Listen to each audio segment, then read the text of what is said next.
On to our consultancy briefing on Mareo's expansion into the Australian market. This is a collaboration between Keele University, the HBW, and will be presented by me, Ali, Hasnain, Ben, Sonny, and Joe. Introducing Mareo, we're going to look at how we can introduce our clients, analyse cultural barriers, present recommendations to support their successful market entry. So, who are they? Mareo was founded in 2023 by 6 co-founders who met while volunteering in Australia. After one member survived a shark encounter, the group developed a mission to make surfing safer while persevering maintaining marine life. Some background information. Their mission is to make surfing safer and more accessible through innovative ocean-friendly technology. Their vision is to become the world's gold standard for ocean safety. Onto the product. It's a compact shark deterrent that attaches to a surfboard at ankle. It emits a pulsing electromagnetic field, disrupting sharks' electroreceptors, causing discomfort to them. So the shark just turns away without harming it. So why Australia? Australia is the ideal for its international market. It's one of the highest shark encounter rates globally, particularly along the Queensland coast. Surfing is culturally embedded with over 2.5 million surfers in Australia. Australians are also highly eco-conscious, with 72% willing to pay more for sustainable product. Additionally, Australia acts as a gateway to the Asia-Pacific surf economy for future expansion. Next will be our SWOT analysis of Mareo and the cultural implications for Australia. So our terms we have for Mareo is the German engineering reputation, the eco-friendly, non-invasive product. The weaknesses are the no local brand recognition, the German communication style. The opportunities that they have is the surf culture and safety demand, the sustainability and eco values on Mareo. The threats are the local competition, Ocean Guardian, it's already established. Another threat is the nature of the product itself requires proof, and skepticism comes along with the product. The cultural implications of the SWOT analysis. So Australians value high quality and durable products, especially when safety is involved. The German engineering reduces perceived risk and increases trust. Regarding the eco-friendly, non-invasive product, Australian consumers increasingly choose sustainable products. As mentioned previously, with 72% willing to pay more for environmentally responsible brands. Surf culture values ocean preservation. In terms of the weakness, the no local brand recognition. Australia is a relationship-first culture. Trust comes from peer proof, not marketing. Regarding the communication styles in how they differ, Australians communicate directly when formally, using humour and first names. German formality may be perceived as distant or rigid. In terms of the opportunities, Australians value practical solutions via first-hand evidence before adopting new safety technology. Mareo must demonstrate the product in a real surf environment. And regarding the sustainable eco values, Australians strongly prefer eco-conscious brands. So Mareo can push their brand messages to protect surfers, protect the ocean.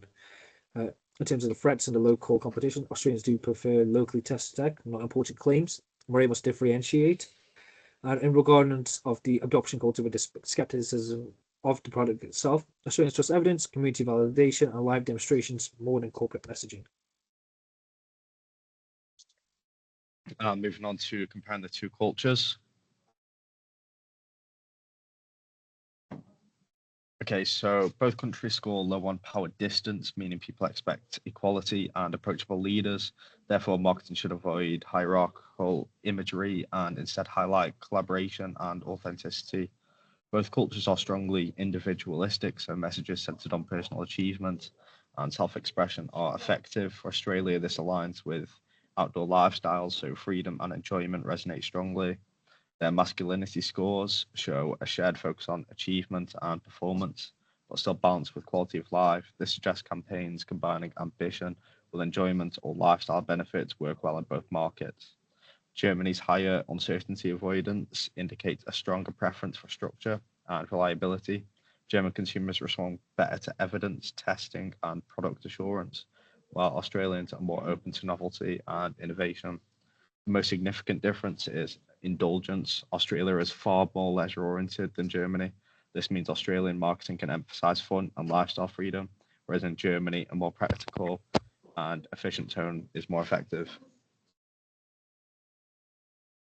And moving on to the recommendations for Mareo. Our first recommendation focuses on branding. Australia is a large but skeptical market, and new safety technologies often face doubts about effectiveness. By emphasizing German precision and reliability, Mareo can instantly build credibility. Germans are globally recognized for engineering excellence, especially in industries where safety and durability matter. From a cultural standpoint, this appeals to Australians' practical and low uncertainty avoidance mindset. They want technology they can trust, not just advertising claims. Therefore, using this reputation as part of Mareo's branding, for example, slogans like German engineered, Australian tested, can build early trust and differentiate Mareo from local competitors such as Ocean Guardian.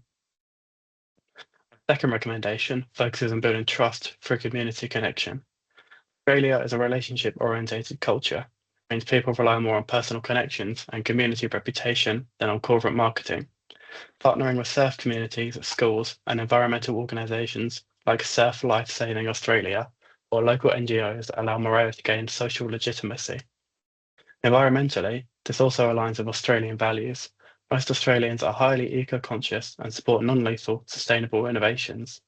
These partnerships will help Mareo appear authentic, create local advocates, and demonstrate commitment to marine conservation rather than just profit. For the third recommendation, Mareo should focus on demonstrating the product in real environments, such as live testing and demonstration days at beaches. Australians tend to be pragmatic and rely on visible proof, not technical descriptions. This stems from their low uncertainty avoidance and preference for informal, experience-based trust. By organising these live demonstrations, such as events at Bondi Beach or the Gold Coast, Mareo can let surfers and the public witness the technology working for real in Australian waters. This approach also builds engagement and transparency, showing confidence in the product's effectiveness rather than just simply claiming it works. Eventually, Mareo should let Australians see it in action before expecting them to buy. Our fourth recommendation is to create a localized digital marketing strategy that feels authentic to the Australian surf culture. From a business perspective, Mareo faces limited brand recognition as a new foreign company. However, culturally, Australians respond best to informal communication, storytelling, and social media interaction rather than corporate advertising. Partnering with local surf influencers, surf clubs, coastal tourism accounts could help generate organic awareness and build their credibility. Instead of focusing on technical features, campaigns should highlight real people using the product, short form videos, and user-generated content, which can be shared on platforms like Instagram or TikTok. The relationship-driven approach helps establish Mareo as a part of the community rather than an outside company. Our fifth recommendation is local product testing and adaptation, which is key for Mareo's long-term success. Australian waters are very different to European ones, from the temperature and salinity to the behaviour of the shark and their species. So testing locally ensures the product is genuinely reliable in real conditions. Culturally, this matches Australia's preference for practicality and visual results. They want to see something work, not just hear the claims. Partnering with surf schools or marine research institutes to run field trials would validate the technology and show their commitment to the market, while being able to market the device as 10 Australian waters builds the trust and strengthens the idea of German precision and Australian performance. Overall, this approach shows that Mareo is adapting to users rather than simply importing a European product. And in reflection, working with the DHBW students gave us clear insight into the benefits and challenges of cross-cultural teamwork. We used an Instagram group chat for communication, which was convenient, but we quickly noticed language barriers and some messages to be machine translated, so the meaning was sometimes unclear and that slowed progress. In our early meetings, we also lacked structure and no one was fully sure of their role, during these discussions with the German students, they would often switch to speaking German amongst themselves, which left us confused and unsure what was discussed.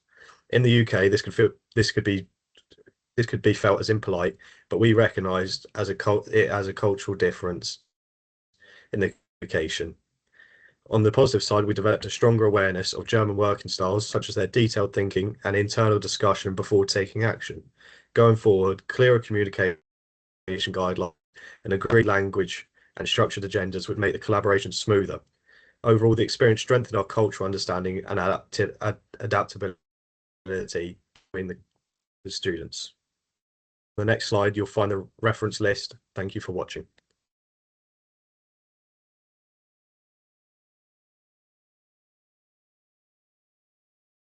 You're muting Hasnan.